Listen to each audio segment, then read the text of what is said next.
Now turn to section 1. You will hear a woman called Tanya talking to her friend called Simon, who lives abroad. Tanya is planning to visit Simon. First, you have some time to look at questions 1 to 4.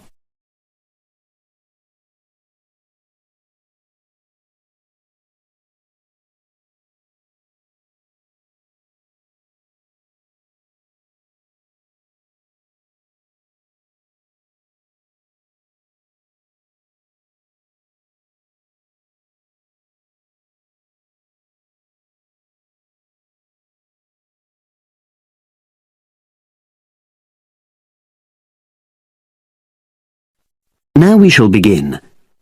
You should answer the questions as you listen, because you will not hear the recording a second time. Listen carefully and answer questions 1 to 4.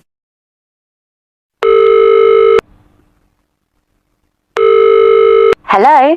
Hi, is that Tanya?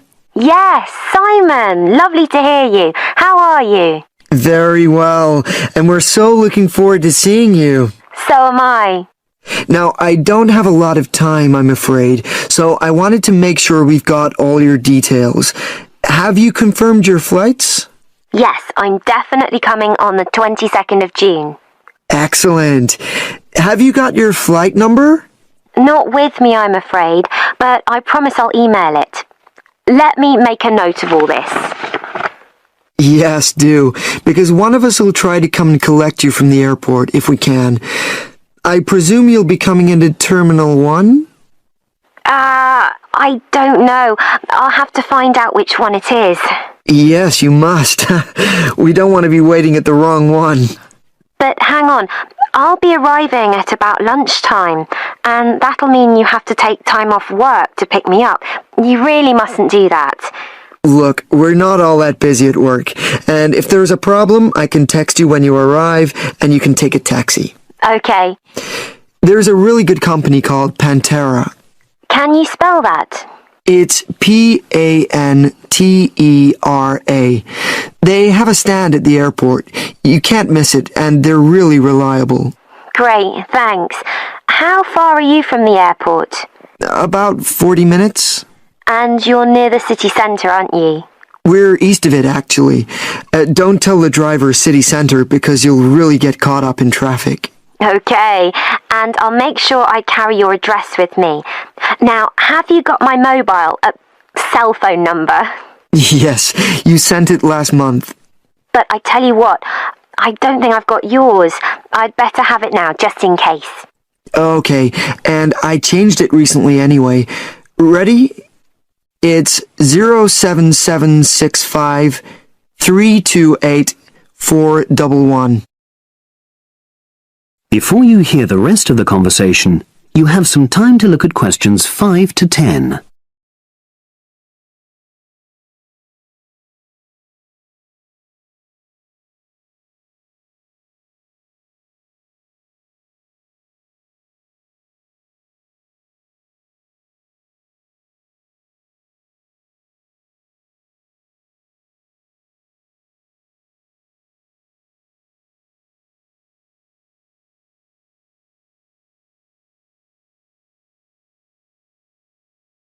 Now listen and answer questions 5 to 10. Thanks. Now, what should I pack? Well, all the usual, casual clothes mainly. Though you'd better bring an evening dress. We'll be having at least one fancy dinner at a hotel restaurant. Okay, now, when you're coming, unfortunately the weather is not going to be brilliant. I know, it's the rainy season. I'm bringing an umbrella. We have tons of those, so don't pack one. But pack a raincoat, a good one, 'cause we'll try and get out for plenty of hikes. Okay, sure. Sounds super. Just what I love.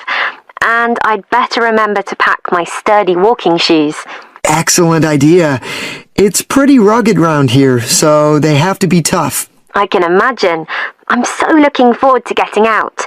Oh, Simon, before I forget, you recommended I read a book about your area. Yeah. What was the name again? I'd like to read it, to get an idea of the history, etc. It's called Mountain Lives, and it's... Hang on, I'm just writing it down. Okay? And it's by Rex Campbell.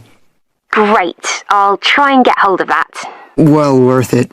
Now, the really important things are gifts. Oh, don't worry about that. Just bring yourself. I know, but I'd like to get something for your parents. What about Janice? I know she loves English tea. Oh, that's very kind, but she's not drinking so much of that these days. But she'd love some chocolate. You know her favorite. Oh, yes, that'd be nice. I'll do that. And Alec, is he still into racing? Very much so. I was thinking of bringing a calendar, you know, with horse racing pictures. What a good idea. He'd love that. Great. So that's about it, I think. Yes, I think so. So you'll send me your number again? That is the end of section 1. You now have half a minute to check your answers.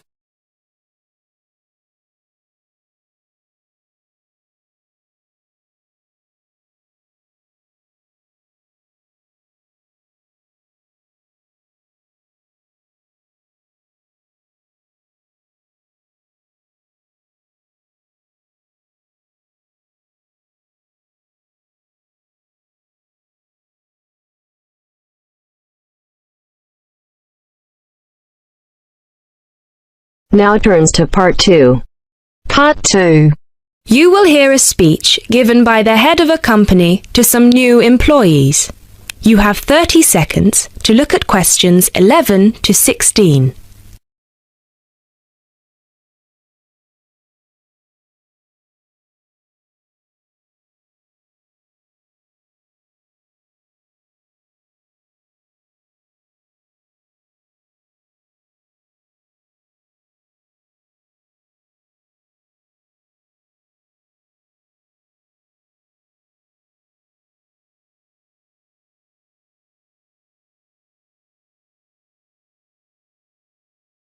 Now listen carefully and answer questions 11 to 16. First of all, a warm welcome to Barker's Country Safaris. We're delighted to have you all on board for this season. I know you've all been told a bit about the company when you had your job interview, but I thought it would be worth telling you a bit more about ourselves. Barker's was set up 10 years ago by myself, John, and my then girlfriend and now wife, Nancy. We started it initially just as a hobby. We felt that there was a good opportunity to share our love of the countryside in this part of the world with the many visitors who come here. As you know, most people come for the beaches in the summer, but there is so much more to the region, and this is what we wanted to exploit. Nancy and I were born near here, and as teenagers we went climbing, kayaking, whitewater rafting, potholing, and just straightforward walking. This district is in our blood, and we love it. While we were still at university, we started taking small groups of visitors out into the national park in Nancy's brother's old Land Rover. We'd drive them around the back lanes and into the forest. We'd also organise rock climbing tours for friends of friends. Then, each year, without us having to advertise, people came back to us to ask for more excursions and trips. So, 5 years ago, we gave up our other jobs to focus full-time on Barker's Country Safaris. Now, 2 years after that, we set up the activity tour part of the business, and 1 year ago, we expanded into organising activities for school groups during term time. Obviously, this was a massive challenge with all the health and safety requirements, but it's proving a great success. You now have 30 seconds to look at questions 17 to 20.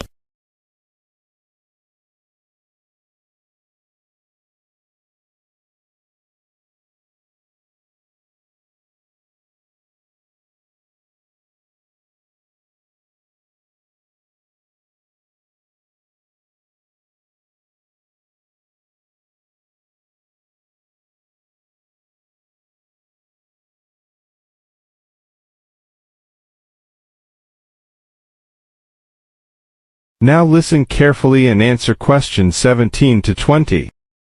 Anyway, We'll certainly not be dealing with school parties during the summer holidays. Our clients for the next 3 months are mostly family parties or groups of friends, and I'd like to talk a bit now about the tours we offer and what your responsibilities will be. Our most popular excursion is the Woodland Tour and Trail. Now, often this is sold out and we have all of our 10 jeeps in convoy with 8 people in each jeep. It's a lot of fun. These tours really offer a taster of what we can provide. So as both driver and guide, it is important that you do a good job here so they come back for the bigger tours. I will talk about the commission package later. As the summer days are so long, we have 3 tours each day, but you will not be expected to work on more than 2 of them. Morning tours start at 8 a.m. and go to midday. Afternoon tours are from 2 p.m. to 6 p.m. and then evening ones 7 p.m. to 11 p.m. All the tours follow the same route and you should have made yourselves familiar with all the key information. This was provided to you in the information pack you were sent when you accepted the job offer. This is important, so if you haven't had time yet, please do so now. Our second most popular tour is the Family Exclusive. Now, this tour is for the whole day and for only 1 group. Usually it is just 1 jeep, but sometimes there are 2 if the party is large. These tours go from 10 a.m. till 5 p.m. and include lunch at the Brown Bear in Lower Middleton. We have a number of different routes for these tours as we don't want our premium clients being made to feel that they are part of a large package deal. You will be told which route to take with your weekly schedule. Now, I'd like to move on to these specialty tour packages. These are the ones that we're keen to book people on once they've done the Woodland Tour and Trail trip. That is the end of part 2. You now have half a minute to check your answers.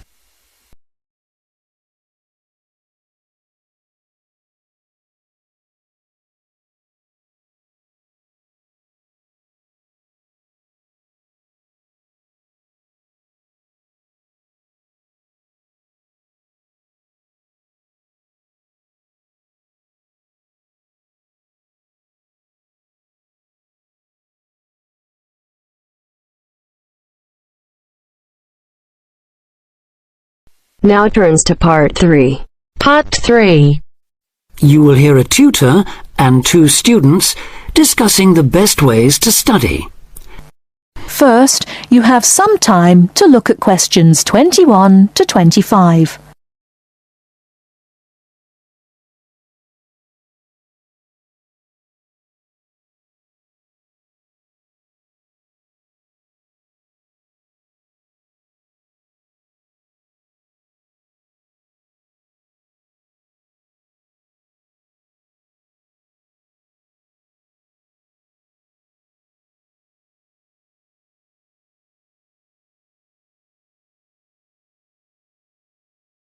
Now listen carefully and answer questions 21 to 25. Well, how are you both settling in? Fine. Yes, no problems. So far, anyway. Good. Remember that as your personal tutor, I'm here to help you if you do have any difficulties. Now, as you know, lectures start on Monday, so I thought we'd look at a few ways of making the most of them, especially in terms of the notes you take. Let's begin by thinking about what you can do before you even go to the lecture. Any ideas? Make sure you're up to date with all the background reading, so you know plenty about the subject already. Yes, that's essential. The lecturer will assume you have that knowledge. Anything else, Carlos? Well, check what the topic's going to be. Of the lecture, that is. I'd go a bit further than that and consider what the content may be. Then you could ask yourself some questions that you want answering and listen out for the relevant information during the lecture. Okay. Now that brings us to the lecture itself and the actual business of writing notes. But there's a lot to deal with there, so we'll come back to that later. What I'd like to do for the moment is continue with the process of note-taking and move on to the next stage. Any suggestions for what that might be? When the lecture is over, you mean? Yes, once you're able to sit down somewhere quiet with your notes. Read them? More than that, you need to make sure they'll still make sense to you weeks, months later. Edit them? Yes, that's what's needed. It's well worth spending a few minutes on it. Any missing words, anything difficult to read, things you didn't have time to jot down, now is the time to do so, while everything's still fresh in your mind. Right. And after that, when's the best time to revise them? When do you think, Carlos? I'd say just before the next lecture, in the same subject. Precisely. That's a vital time to look at them again, for obvious reasons. But it's definitely not the only time. When should you revise them again? A month later, maybe? Sooner, and much more often than that. I'd recommend you look at them again once a week. That's why it's so important they're complete and easy to follow. Before you hear the rest of the talk, you have some time to look at questions 26 to 30.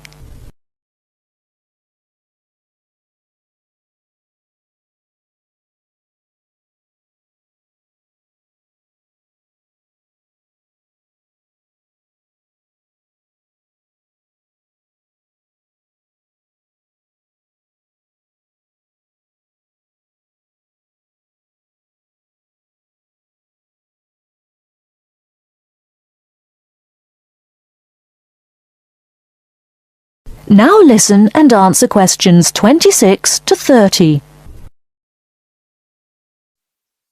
Right. Let's go back to note-taking and begin with the basics before the lecture has even started. What should you do when you walk into the room?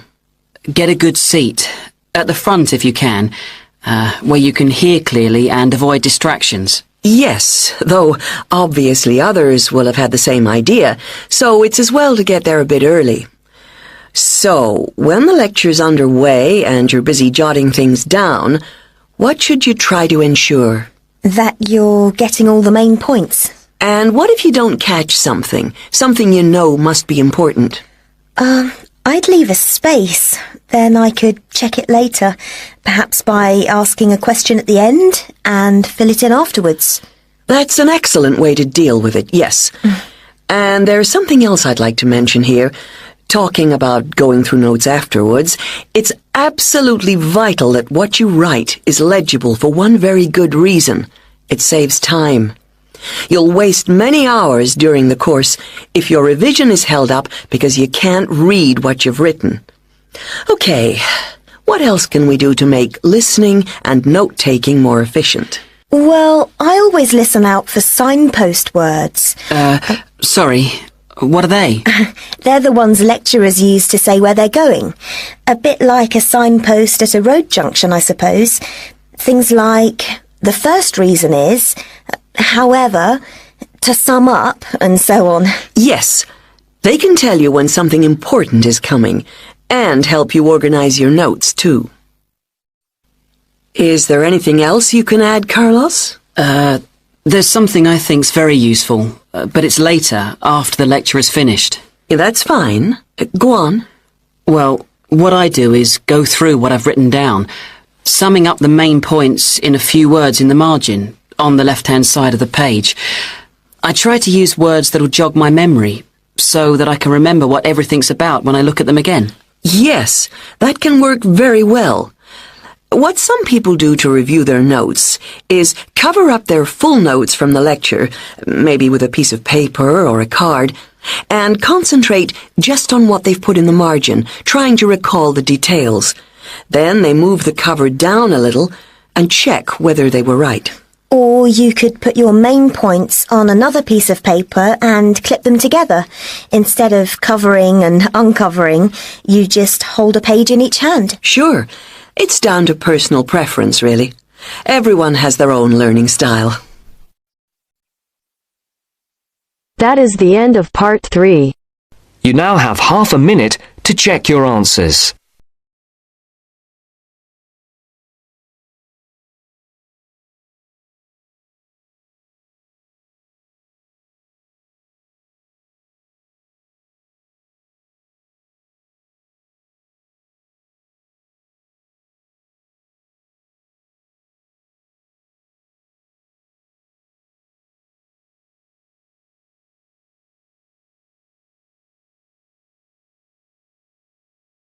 Now turns to Part 4.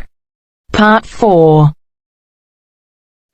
Well, it's the beginning of the digital age, and technology is all set to completely revolutionise the way we watch TV, videos and DVDs and play computer games at home. First, you have some time to look at questions 31 to 40.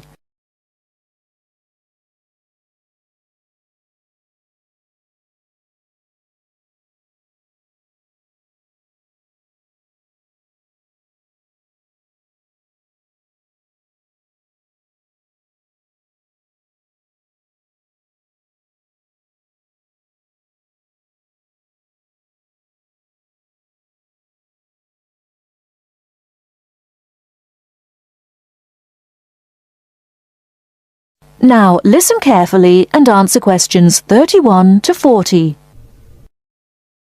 Well, it's the beginning of the digital age, and technology is all set to completely revolutionise the way we watch TV, videos and DVDs and play computer games at home. Here to tell us more about how we will be spending our leisure time at home in future is Anna Zabel. Hello. Yes, there will be huge changes in the way we use television, radio and new media in future. By this I mean we will be able to do what we want, where we want and when we want.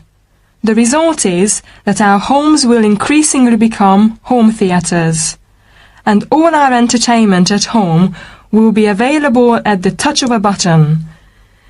Now, most home entertainment these days is delivered over wires, but this is changing thanks to high-speed broadband.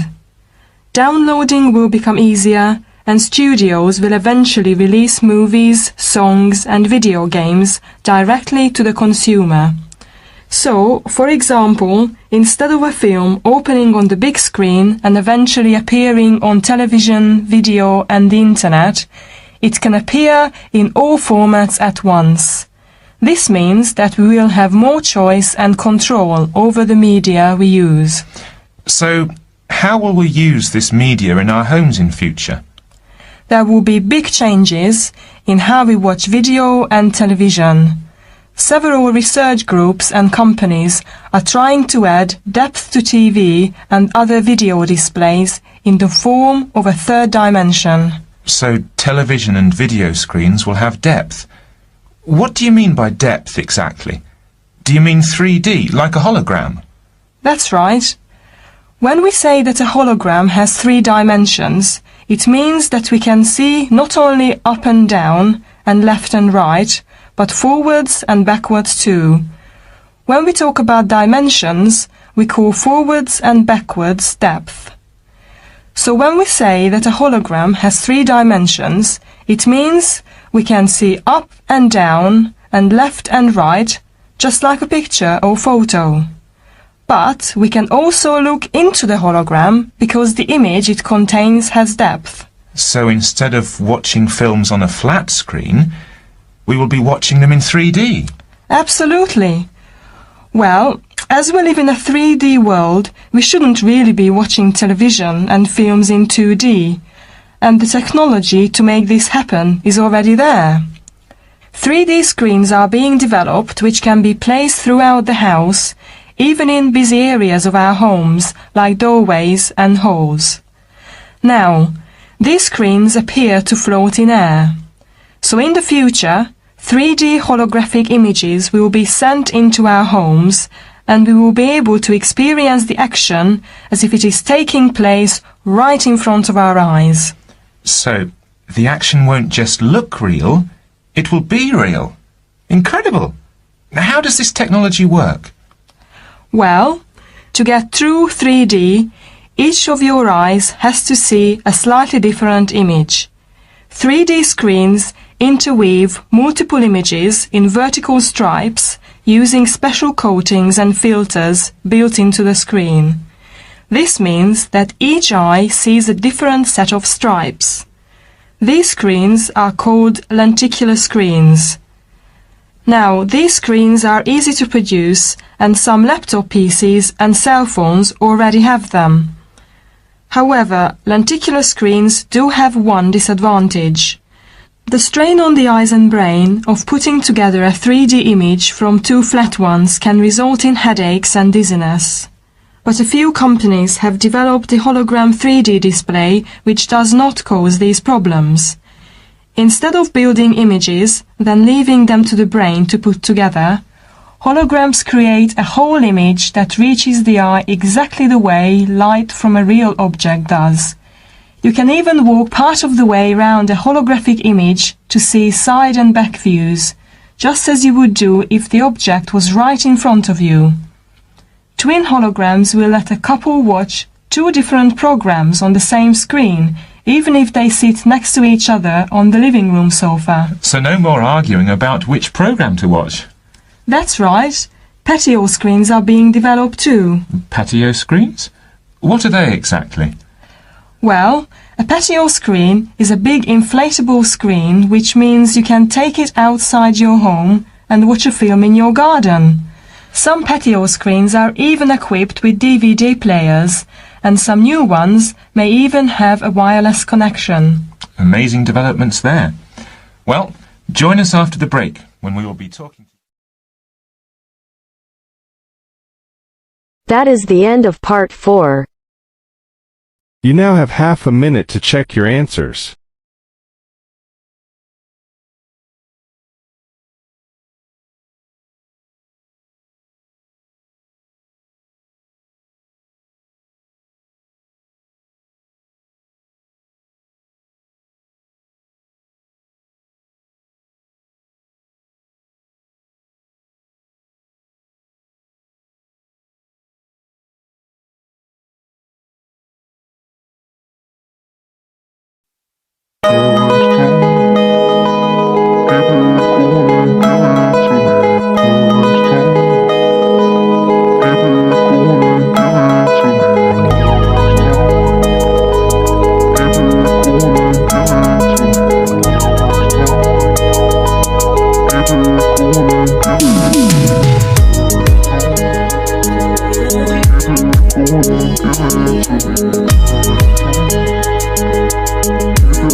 Give it